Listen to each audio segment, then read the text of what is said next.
Bismillahirrahmanirrahim. Assalamualaikum warahmatullahi wabarakatuh. Alhamdulillah, salatu wassalamu ala rasulillah wa ala alihi wa sahbihi wa man walah wa ba'du. Wa qala al-musannifu rahimahullahu ta'ala wa nafa'ana Allahu bihi wa bi'ulumihi fid darain amin. Berkata Imamul Allamah Syekh Abdul Qadir Al-Jilani, semoga Allah Ta'ala merahmatinya dan kita mendapat manfaat serta barakah ilmunya. Apabila tersingkap keburukan dunia pada kaum sufi, mereka terus melarikan diri daripadanya. Begitu juga bila ternyata keburukan makhluk pada pandangan mereka, mereka lalu menyingkirkan makhluk dari jauh. Mereka tidak senang lagi duduk-duduk dengan manusia. Kerana itu mereka pergi ke padang pasir, ke hutan, ke tempat reruntuhan yang lama, dan ke gua-gua tempat tinggal jin dan malaikat yang bersia-sia di muka bumi ini. Mereka telah didatangi malaikat dan jin dalam bentuk atau rupa yang bukan asli mereka. Ada kalanya dalam rupa orang yang zahid, rupa padri, yakni rahib yang berjanggut panjang, dan kadang-kadang dalam rupa binatang buas. Makhluk halus ini boleh berupa dengan apa rupa sahaja yang dia mahu.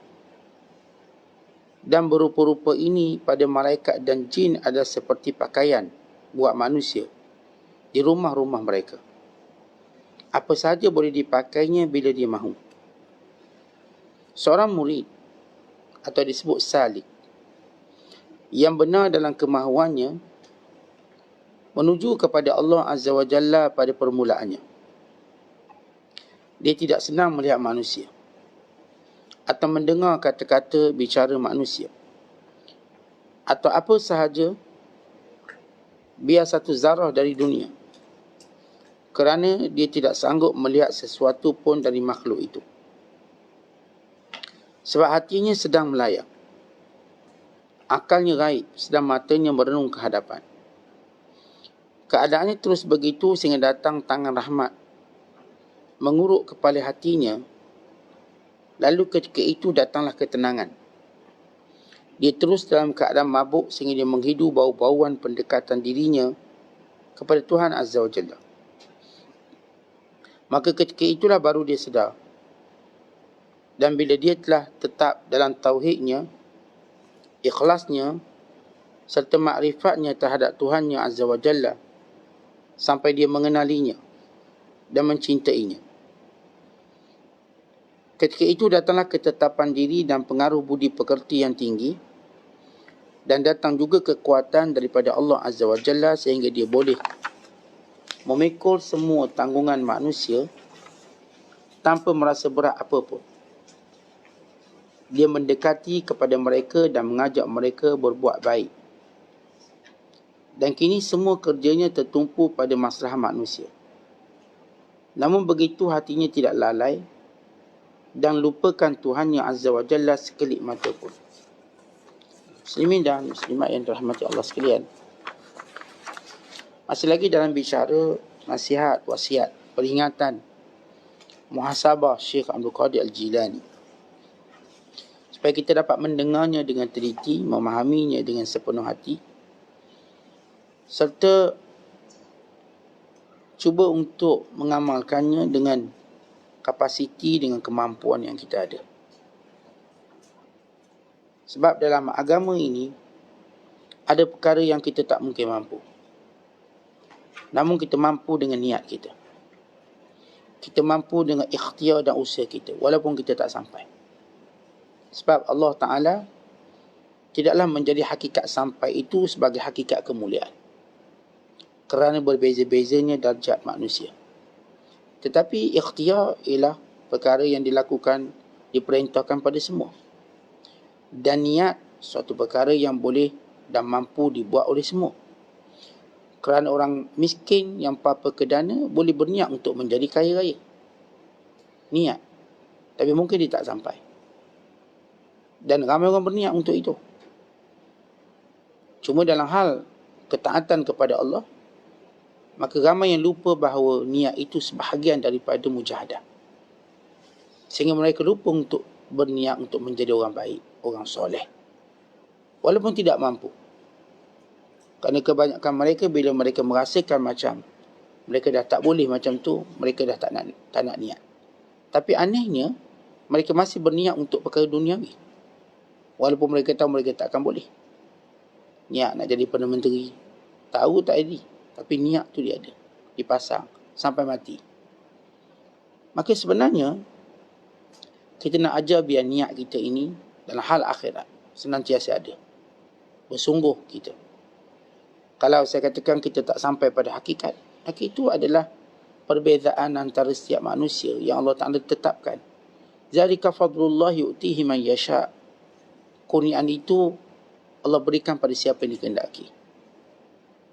Maka sebab itu kita bila mendengar, membaca apa-apa yang baik, lalu kita berniat untuk menjadi sebahagian daripadanya. Dan kita berusaha dengan kemampuan kita ke arah itu. Kata Syekh Abdul Qadir, orang yang benar-benar sufi, maka dia nampak bagaimana buruknya dunia. Kerana itu dia menjauhinya. Dia nampak bagaimana sementaranya dunia. Kerana itu dia tak menjadikan ia buruannya. Dia nampak bahawa ramai yang tenggelam pada dunia ini. Kerana itu dia menyelamatkan dirinya. Dia nampak di sini tempat Allah Ta'ala murkai. Kerana itu dia menjauhinya. Sebab ini tempat Allah murkai. Sebagaimana disebut dalam hadis Nabi SAW, ad-dunya mal'unatun wa mal'unun ma fiha illa dzikrallah wa ma wala aw aliman aw muta'alliman. Dunia ini dilaknat dan dilaknat segala isinya, melainkan 4 perkara. Iaitu yang pertama, zikrullah, itu ingat Allah. Yang kedua, taat pada Allah. Yang ketiga, orang alim. Yang keempat, orang yang sentiasa belajar.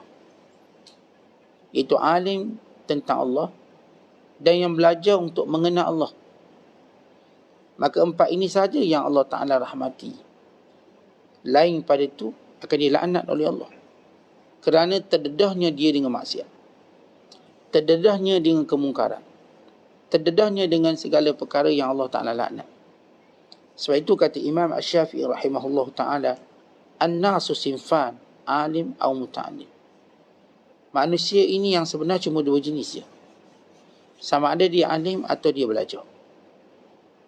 Kerana belajar menjadikan dia berada pengetahuan seperti orang alim.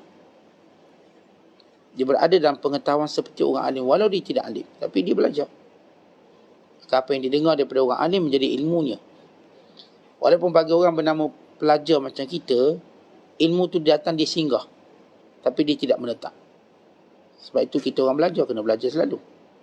Dia singgah tapi tak menetap. Manakala orang alim, ilmu itu datang dan menetap. Sehingga dia boleh mengeluarkan bila-bila masa.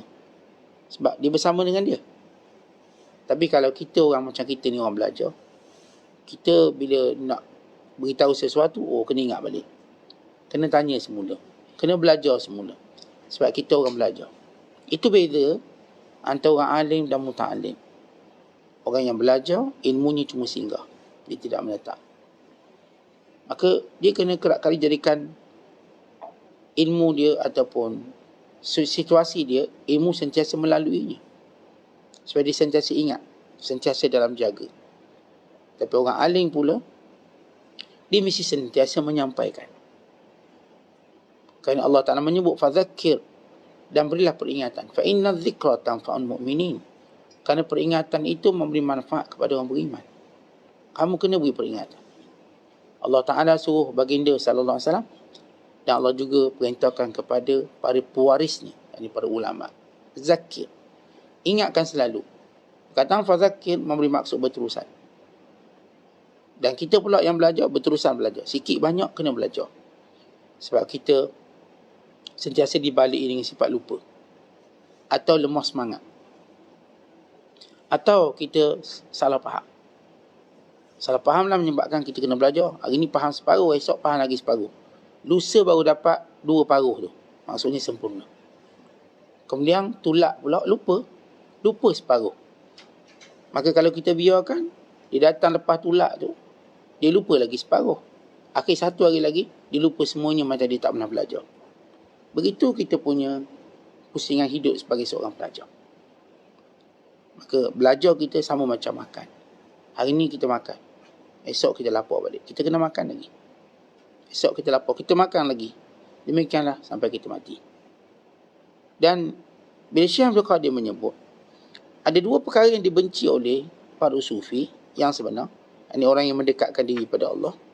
Bila sufi ni orang yang dah sampai dari sudut ilmunya. Orang yang dalam perjalanan maka disebut sebagai murid atau salik.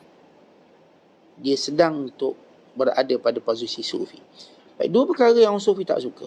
Pertama dunia. Yang kedua makhluknya. Yang mungkin mengganggu ibadat. Yang mungkin menyebabkan dia berdosa. Yang mungkin menyebabkan dia telaknak sama. Sebagaimana hari ni kita faham macam mana kita benci manusia. Bila orang tu ada satu jangkitan, kita mula membencinya. Tapi bukan kita benci dengan maksud kita nak pukul, tidak. Menjauhinya supaya penyakitnya tak kena pada kita. Sebab itu kata ulama, benci bukanlah benci macam seorang benci pada benda yang buruk tadi sehingga menyebabkan penyakit jiwa. Tengok benci aku, dia pun siap meludah. Itu orang penyakit jiwa. Para sufi dia tak membenci cara tu. Dia bukan membenci dengan cara tengok terus ludah, tunjuk benci, tunjuk marah. Tak. Benci dia bukan marah. Kita kalau sebut benci orang, benci dengan marah. Sebab itu mata kita bulat tengok dia. Kalau boleh kita nak lempang dia, pukul dia. Sebab benci kita berikutan dengan marah. Tetapi mereka benci mereka dengan ilmu. Benci mereka dengan ilmu. Kerana mereka tahu bimbang penyakit ini akan mendekati mereka. Atau bimbang sifat dia akan mendekati kita. Dan bimbang hukuman Allah pada dia kena pada kita. Sebab itu bila Allah nak hukum satu kaum, Allah suruh orang baik lagi. Allah nak hukum kaum Nabi Nuh, Allah Ta'ala perintahkan kepada Nabi Nuh lari. Buat batera, buat kapal, kemudian lari. Kenapa buat kapal? Nak beritahu suruh lari jauh-jauh. Maksudnya tuan-tuan kapal ni akan berlayar jauh. Tinggalkan terus tempat di mana kaum Nabi Nuh dibinasakan. Dan ketika mana Allah nak binasakan Fir'aun, Allah Ta'ala suruh Musa lari tinggal Fir'aun jauh-jauh. Sehingga dia keluar daripada negara melintasi Laut Merah. Dia keluar daripada Mesir. Dia keluar, jangan duduk Mesir. Tempat di mana ada kekuasaan Fir'aun keluar. Dan ketika itu bila Allah perintahkan Syuaib AS keluar, maka Syuaib pun keluar. Nabi Allah Saleh demikian juga. Semua para Nabi SAW diperintahkan oleh Allah bila Allah nak musnahkan satu kaum, derhaka dan kejahatan mereka. Maka Allah tak suruh mereka yang baik ini lagi. Maka para sufi memahami bahawa dalam kehidupan ini, kita lari dulu. Dalam proses menjaga diri. Sebelum ada tanggungjawab untuk mengisahkan orang lain. Ini proses kita katakan untuk memperbaiki diri. Merawat diri sendiri. Kalau seorang tadi nak kembali pada manusia dalam berdakwah dan membentuk serta mendidik, maka dia kena lari dulu sementara. Lari seketika untuk baiki dirinya, untuk dia tahu nilai dunia, kemudian untuk dia tahu nilai manusia. Sesudah dia mengetahui dua-dua nilai ini, maka barulah dia kembali semula. Kalau belum tahu, maka dia tak boleh kembali. Kerana itu kalangan mereka, kata Syekh Abdul Qadir, lari ke gunung, lari ke bukit, lari ke tempat padang pasir, tempat yang jauh. Yang mereka mengambil daripada sirah Nabi SAW, Rasulullah meninggalkan penduduk Mekah dengan lari ke Gua Hira. Dan Rasulullah bertahanus atau berkhalwat di sana. Untuk satu tempoh, sehinggalah baginda sallallahu alaihi wasallam mendapat wahyu untuk diperintahkan menyampaikannya. Maka para sufi belajar daripada sirah ini. Mereka keluar seketika. Menjauhkan, menjarakkan, mengurangkan perbualan, mengurangkan pergaulan dengan manusia. Dan juga berhati-hati dengan dunia. Dan dalam tempoh inilah, Allah memulihkan mereka bertemu dengan malaikat.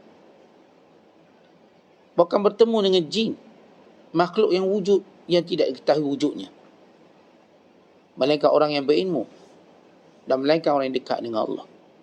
Dan kita, seumum orang kita tak tahu ada jin. Bukan ramai mana yang menolak kewujudannya, wala dinaskan dalam Quran. Dan sebahagian kita pula faham jin dengan makna yang salah. Sebut je jin hantu. Dalam Quran dia tak sebut hantu, dia sebut jin. Tapi kita memahami alam jin itu sebagai alam hantu. Maka cara kita muamalah dengan hantu lain. Walhal ia alam jin yang muamalahnya seperti muamalah dengan manusia. Bila kita tak mengenali sesuatu, kita bermusuh dengan cara yang salah. Dan kita juga bersahabat dengan cara yang salah. Maka mereka bila sampai peringkat ini, mereka jumpa malaikat, mereka jumpa jin, tapi bukan dengan rupa asal. Kenapa? Kerana siapa yang mendakwa melihatnya dengan rupa asal, dia berbohong. Mereka melihat malaikat dengan rupa yang berlainan, mereka melihat jin dengan rupa berlainan. Dan kedua-dua makhluk Allah ini memang Allah beri dia kemampuan untuk berupa, dipanggil tasyakul. Sebagaimana kita manusia, kita akan ubah penampilan dengan cara tukar pakaian. Okay, malam pakaian ni, nanti subuh lain sikit, petang tengah hari lain sikit. Kita penampilan kita berubah-ubah dengan pakaian. Sekali tengok macam ustaz ni, sekali tengok macam baru nak start, tengok lagi ni macam joki kuda pula ni. Ni tengok, ya kita ubah penampilan diri dengan pakaian. Sekali tengok pakaian tu macam datuk-datuk, sekali tengok pula macam tuk-tuk guru, tengok lagi macam orang biasa, tengok lagi macam bakal jenazah. Pakaian kita, penampilan kita dengan pakaian. Orang tengok kita kat rumah baju pakaian lain, kalau kat rumah pakai baju kulit je, kat luar lain pula, mandi resmi lain pula. Demikian Allah berikan kepada malaikat dan jin, mereka dapat berupa macam kita tukar pakaian. Macam kita tukar pakaian. Kita nak kerja ke laut, okay, gini pakaian ke laut. Kita nak pergi ke bulang, ni pakaian angkasawan. Kita nak diving, kita nak berenang, nak menyelam, ni pakaian menyelam. Lain. Dan kadang-kadang kita bila pakai, orang tak kenal kita. Kenapa? Ni pakaian SOP, topeng. Memang orang tak kenal lah. Kat topeng, 2 blok topeng. Lepas tu pakai pula spek hitam, tutup pula kepala. Memang orang tak kenal. Itu penampilan kita. Malaikat, dia akan boleh berupa. Jin boleh berupa. Maka persoalannya apakah? Semua malaikat boleh berupa. Ya, kita kata malaikat, dia boleh berupa, cuma para malaikat akan berupa dengan bentuk yang baik-baik. Rupa yang baik saja. Malaikat dia tak akan rupa jadi binatang. Jin pula, dia boleh berupa yang baik dan yang buruk.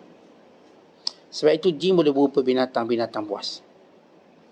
Dia boleh jadi singa, dia boleh jadi harimau, dia boleh jadi kucing. Cuma binatang yang hitam lebih mudah untuk diserupa berbanding binatang yang berwarna lain. Sebab jin dia mendapat kekuatan daripada warna hitam. Sebab itu dia suka malam. Kerana malam itu hitam, betul. Dia suka. Kita cerita bab jin hantu pun kita cerita malam. Cerita siang-siang hari tak sedap. Tak sedap. Kalau cerita malam sedap. Sebab apa? Bulu roma naik. Siang tak sedap. Itu cerita hantu orang buat malam. Kalau buat cerita hantu siang, orang tak tengok. Malam. Maka jin, dia boleh berupa dengan bentuk baik dan buruk dan binatang. Cuma warna hitam dia dapat kekuatan untuk rupa. Tapi boleh tak rupa warna lain? Boleh. Tetapi jin tadi kemampuan dia berbeza-beza. Ada yang boleh berupa dengan tempoh yang lama. Kerana setiap kali dia berupa, dia mengeluarkan tenaga yang banyak. Macam kita lah, kadang-kadang boleh pakai baju mahal. Tapi kadang-kadang lah. Tak selalu pokai lah. Tokai balok pun bankrupt. Ayat kita, tokai balok pun bankrupt. Sekali boleh lah makan sedap. Setiap hari, tak boleh. Jin, dia tak boleh berupa setiap hari pada waktu dia nak, yang tertentu. Dan dia pun tak boleh berupa lama tu yang tuan-tuan tengok sekejap. Sekilas lalu, sekejap. Sebab apa? Kerana dia memerlukan tenaga yang banyak. Kekuatan yang banyak. Dia tak boleh nak lepak dengan kita 3 hari, 4 hari. Tu kalau lepak lama-lama tu orang tu nama dia. Orang tak apa, 4 minggu pun boleh. Tapi jin tak boleh duduk sekejap, dia mesti tinggalkan kita. Dia mesti hilang. Tak tahu hilang pudar, tak nampak. Itu banyak orang cerita nampak sekilas lalu, sekilas pandang, so hilang. Tapi dia punya takut dia 4 bulan. Nakut dia 4 bulan. Dia lintas kejap je, adalah 20 saat dekat pokok pisang. So, tempat tu terus diicaukan keras sampai 7 keturunan. Itu dia punya penakut manusia yang tak kenal alam jin. Dia punya nakutnya luar biasa. Padahal dia lintas sekali tu je.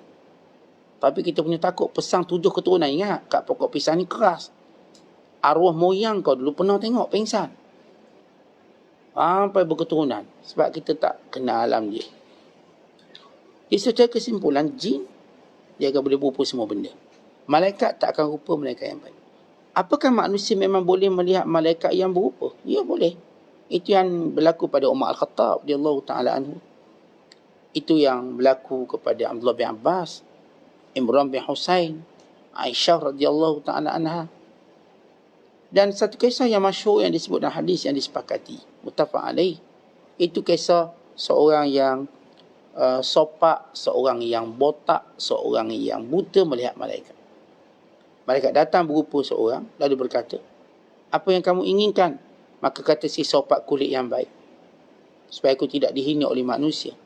Lalu malaikat menyapu pada kulitnya, mendoakan keberkatan dan kesembuhan, maka dia sembuh.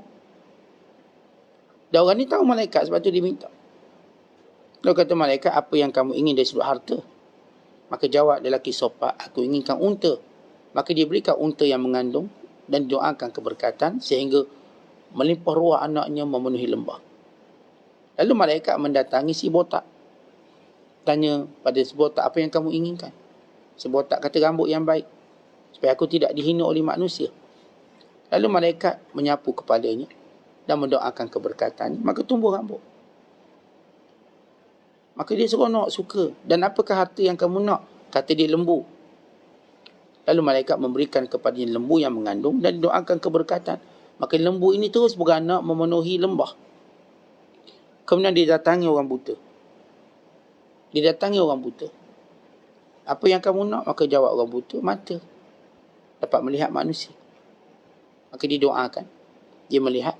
Apakah harta yang kamu nak? Kambing. Maka dia pun diberi kambing yang mengandung sehingga memenuhi lembah. Tiba-tiba malaikat kunjung kali kedua dengan berupa, tidak lagi kali yang pertama dia datang dikenali sebagai malaikat. Yang kedua dia datangi tidak dikenali sebagai malaikat yang pertama, dengan rupa yang lain. Rupa dan keadaan orang yang susah. Lalu datang dan bertanya kepada si sopak, saya ni susah, musafir, terputus bekalan, kalau tuan boleh berikan sedikit bantuan? Dia kata, tak boleh, komitmen saya tinggi, saya tak boleh bagi. Lalu malaikat ini mula sebut asal-usul dia, bukankah dahulu tuan seorang yang miskin? Mula dia sebut tentang harta. Kata, mana miskin? Saya memang keturunan saya waris harta ini, saya memang asal kaya. Lalu malaikat pergi kepada peribadi, bukankah dulu tuan seorang yang sopak? Bukan sekadar tak ada harta, rupa pun tak ada, sopak, dibenci manusia. Mana ada, saya memang kulit macam ni, baik, bagus. Lalu kata malaikat, kalau tuan bohong, Allah kembalikan pada asal. Maka kembali asal. Seluruh untanya mati. Dan kulitnya kembali sopak, bahkan lebih memburuk lagi. Sehingga dia mati. Dan didatangi yang kedua, si botak. Dia ulang perkataan sama, musafir, terputus bekalan, kalau tuan boleh tolong dan bantu. Dia kata, tak boleh, komitmen banyak. Kan kalau kita jumpa orang-orang kaya ni, atau menteri lah, dia akan kata, peruntukan dah habis. Sebab saya ingat zaman saya sekolah dulu, kita hantar surat ke menteri minta bantuan. Kita nak round satu Malaysia, sebab kita budak sekolah duit tak banyak, tapi cita-cita tu besar. Hantar kepada 80 keping surat. Semua menteri kita hantar, termasuk Perdana Menteri zaman tu, Tun Mahathir hantar surat. Menteri, perusahaan utama, menteri itu semua saya hantar. Kita hantar. Dan ada berapa orang balas. Tapi semua balas, peruntukan dah habis. Mungkin dia nak sebut, mungkin nak kata ni budak kecil tak boleh pegang duit banyak-banyak ni. Semua sebut peruntukan dah habis. Ada seorang tu, seorang menteri, dia bagi duit. Dia bagi sikit lah. Ada seorang tu, okey, saya belanja awak makan di Medan Mara di Kuala Lumpur. Nanti kita pun sampai ke Kuala Lumpur, kita pergi ambil makanan di situ. Dia belanja makan. Ada yang macam-macam kita pun tengok alasan mudah, habis peruntukan. Bekas-bekas menteri tahu ayat ni. Yang baru jadi menteri mungkin nak belajar ayat ni. Habis peruntukan. Jadi bila jumpa si botak, komitmen tinggi, dia tak ada peruntukan. Nak minta sikit je. Sikit. Kita tak ada. Lalu malaikat ni kata, bukankah dulu tuan tak ada harta? Mana? Saya memang kaya dari dulu. Aku kaya nak ngaku, tapi tolong kan tak nak. Kemudian bukankah dulu tuan seorang yang botak? Dia pergi pada peribadi.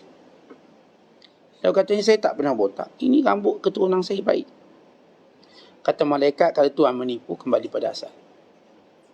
Maka kembali asal sampai mati. Mati semua lembu dia. Pergi kepada si buta, jawapannya berlainan. Setengah ulama melihat hadis ini tentang kelebihan membela kambing yang berbentuk sifat lebih baik. Orang bela kambing, kerana kerjaya kita ni berbentuk peribadi kita. Kerjaya. Orang yang bela unta dia keras. Lembu pun sama keras. Tapi orang bela kambing ni dia lembut sikit. Dia lembut. Sebab kambing pun mudah jaga. Dia tak melawan. Dan orang bela kambing pun dia tak fikir kambing tu boleh bunuh dia berbanding lembu atau unta. Yang mungkin boleh langgar, boleh mengamuk. Kambing dia mengamuk pun mengamuk. Kita katakan merajuk, macam merajuk je lah. Dia tak mengamuk sangat. Maka si buta ni kata apa? Dia kata, khudh ma tasha' wa da' ma tasha'. Bila kata malaikat ini, saya ni musafir, putus bekalan. Kata orang buta ini, ambil apa yang kamu nak. Dan yang kamu tak nak, kamu tinggalkan. Yang kamu nak, kamu ambil lah. Banyak mana pun. Si musafir ini minta sikit. Si buta kata, ambil saja apa kamu nak. Kamu pilih sendiri, ambil. Khudh ma tasha' wa da' ma tasha'. Ambil apa yang kamu nak dan tinggal apa yang kamu tak nak. Jangan membazir pula. Ambil yang nak je. Kerana ini semua yang Allah berikan pada aku tidak akan halang pada siapa pun yang nak. Ini nikmat Allah. Lalu kata malaikat, aku malaikat. Aku datang menguji kamu dan menguji sahabat-sahabatmu. Jadi mereka mengenali 3 orang. Ialah orang-orang sama-sama cacat, dia gaul sama cacat. Mungkin dia ada grup WhatsApp dia. Grup botak, soal ni dan buta. Lalu kata malaikat, aku ni malaikat datang menguji mereka. 2 sahabatmu itu gagal. Ini menunjukkan tentang imkaniyah, kemampuan manusia melihat malaikat. Dan kisah ini bukan terhenti di situ, bukan pada zaman kita. Cuma pada zaman Nabi SAW, bila para sahabat yang terkenal benar bicara, orang yang bukan nak manipulasi agama, dan dibuktikan pula oleh Rasulullah itu adalah Jibril yang kamu tengok. Itulah malaikat sekian yang kamu tengok. Dan di zaman orang-orang soleh yang dikenali benarnya, maka okey. Tapi pada zaman ini, bukan kita kata kita tak percaya, kita percaya. Tetapi melihat kepada, kita katakan, latar belakang dia. Latar belakang itu jujur, baik, bagus, ya kita percaya. Kalau sekiranya latar belakangnya rosak, tak ada adab dan akhlak, kita kata tidak. Bukan malaikat yang dilihatnya, bukan. Yang jenis cerita mimpi perjalanan akhir, konon tengok tu, tengok ni malaikat. Konon akan berlaku perang, meletup, ada bom nuklear akan meletup.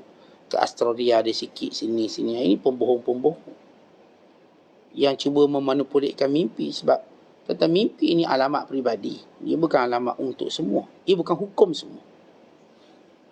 Tapi orang tak faham disiplin mimpi, maka dia nak tunjuk kemampuan dan kelebihan dirinya. Tak, mimpi ini bukan kita katakan suatu alamat untuk semua. Dia untuk kamu. Allah bila datangkan mimpi, kalau benar, untuk mendidik kamu. Bukan kita pula beria menceritakan ke orang, saya dah mimpi, malaikat cakap, saya dah tengok syurga, saya itu. Lalu mendakwa dengan dakwaan yang sombong. Maka ini golongan-golongan yang tergelincir dalam memahami rahsia Allah. Sebab mimpi ini tuan-tuan ialah amanah Allah. Kita tidak mungkin menceritakan sembarangan. Dan ia adalah didikan diri kita. Dia didikkan diri kita. Dia bukan suatu undang-undang untuk semua. Bukan. Sebab kita menaikkan mimpi para Nabi ialah wahyu. Sebab itu mimpi para Nabi alaihissalam ialah perundangan. Adapun kita kalau tuan-tuan mimpi, saat saya mimpi, dalam mimpi beritahu lagi lusa kiamat Ustaz. Dia kata itu bukan kiamat, itu kiamat awak. Kiamat untuk awak. Mana awak nak mati lah tu. Artinya seorang kalau dimimpi, saat saya mimpi dunia akan meletup bla bla bla bla bla misalnya. Kalau cerita saya kata ya, itu maksud apa yang berlaku pada diri awak. Bukan apa yang berlaku pada dunia ini. Pada diri awak. Orang ini kata saat saya mimpi ni berlaku letupan sana letupan sini. Makanya awak banyak tengok cerita perang. Jadi awak pun mimpi macam tu barangkali. Jadi seorang yang cuba untuk manipulate mimpi dan cuba menakut-nakutkan peluang ramai dan cuba pula memperlihatkan dirinya seolah dia akan memimpin, maka ini golongan-golongan yang manipulate agama. Baik, kembali kepada cerita malaikat dan jin. Dan mereka juga dapat melihat jin. Baik, kenapa para orang yang dekat dengan Allah dapat melihat jin? Supaya mereka bermuamalah dengan cara sebenar tentang jin. Saya katakan orang jahil macam kita, muamalah kita dengan jin salah. Dia seringkali sebut jin tu hantu, menakutkan, sekian-sekian. Tetapi Rasulullah mengajar pada sahabat macam mana muamalah dengan jin, yang mereka juga ialah saudara kita. Bila larangan beristinja menggunakan tulang sebab ia makanan saudara kamu, mengingatkan kita pada saudara kita. Dan bila mana kita katakan dalam mana-mana tempat ada jin yang soleh, untuk kita memberi salam. Dia salam kita seperti mana salam manusia. Assalamualaikum. Assalamu alayna wa ala ibadillahi salihin. Dan salam kepada hamba Allah yang soleh. Ya, mereka, sebahagian mereka hamba-hamba Allah yang soleh. Tapi kita taklah minta perlindungan dengan dia. Wahai tuan jin, tumpang lalu, ni anak cucu nak lalu. Maka tak begitu. Kita muamalah dengan dia sebagaimana manusia. Kalau dia kacau kita, kita kata, jangan kacau saya. Saya nak buat ibadat pada Allah. Awak ada urusan awak, saya ada urusan saya. Maka demikian muamalah. Macam seorang kacau tuan-tuan. Tuan cakap apa? Sebab ada kita berdoa, bertawus, bukan kita beritahu dia, tolong jangan kacau saya. Awak dengan dunia awak, saya dengan dunia saya. Awak urusan awak, saya urusan saya. Maka itu muamalah, supaya kita tahu. Kemudian kata Syekh Abdul Qadir, bila mereka dah sampai melihat malaikat dan jin, sampai peringkat mereka bersedia kembali pada manusia, untuk berbicara pada manusia, untuk mendidik manusia, untuk menjadikan manusia mengenali Allah, maka Allah menjadikan kepadanya kemampuan untuk memikul beban dakwah ini. Dalam situasi, dalam keadaan waktu mereka ajak manusia buat baik, hati mereka terjaga, keikhlasan mereka terpelihara. Mereka bukan tu ajak manusia dengan riak, dengan sombong. Bukan. Keikhlasan mereka terjaga. Dan tujuan mereka ialah supaya mereka mendapat masalah untuk diri mereka. Artinya ini proses bagaimana pada pendakwah itu muncul. Ia berlaku dengan islah dirinya, pembaikan dirinya, mengenali sesuatu pada tempatnya, kemudian dikembali pada manusia. Kerana itu di antara perintah Allah Ta'ala pada kita. Mendidik manusia. Mentarbiah manusia. Tugas itulah tugas mengajak manusia kepada Allah yang disebut oleh Allah. Wa man ahsanu qawlan mimman da'a ila Allah wa amila salihah wa qala innani minal muslimin. Siapakah yang lebih baik daripada orang yang mengajak manusia kepada Allah dalam keadaan dia beramal soleh dan dia berkata, aku di kalangan orang yang sentiasa tunduk pada perintah Allah. Kerana itu para Nabi alaihimussalatu wassalam, sesudah mantap tauhid mereka mengenali Allah dan ikhlas mereka dalam amalan mereka, maka Allah hantar mereka pada kaum masing-masing. Berdakwahlah mereka. Mereka mengajak semua makhluk ini pada jalan Allah Subhanahu Wa Taala. Maka bila sampai peringkat golongan ini menderhaka, maka mereka sampaikan amaran Allah. Amaran Allah Ta'ala. Dan kemusnahan yang sudah berlaku kepada kaum-kaum yang lain. Disebabkan perbuatan mereka mengingkari perintah Allah Subhanahu Wa Taala. Maka kerana itu, dalam melaksanakan dakwah, kita perlu memperbaiki diri kita. Cuma persoalan apakah saya perlu sempurna bahawa saya nak ajak manusia? Tetapi kita tidak mungkin sempurna. proses penyempurnaan kita dengan proses kita belajar setiap hari. Setiap hari kita belajar. Dan sehinggalah kita pulang pada Allah, Allah sempurnakan kita dengan rahmat-Nya. Kita tak mungkin sempurna dengan ikhtiar kita, kita tak mampu. Tapi Allah sempurnakan kita dengan rahmat, dengan keampunannya, dengan redha-Nya. Sempurna kita pada hari pertemuan kita dengan Allah. Tapi bukan sekarang. Sekarang ialah kerja keras kita dalam mendekatkan diri pada Allah. Sebab itu seorang tak boleh guna hujah, tunggu saya baik sungguh baru saya ajak orang, tak. Sekarang kita ajak. Jadi kita sudah ada asas-asas yang utama dalam mengenali manusia, dalam mengenali penyakitnya, dalam mengenali dunia, dan juga perkara yang menjadikan diri laknat, dalam mengenali semua perintah dan larangannya, lalu kita berusaha untuk menyampaikannya. Inilah perjalanan hidup kita sebagai seorang Muslim, daripada kita membenci perkara yang boleh menjauhkan kita kepada Allah, kepada kita kembali berfungsi mengajak ke semuanya ini, memakmurkan semuanya ini sehingga dia mendapat keberkatan ataupun mendapat keredaan Allah Subhanahu Wa Taala. Wallahu a'lam bishawab. Assalamualaikum warahmatullahi wabarakatuh.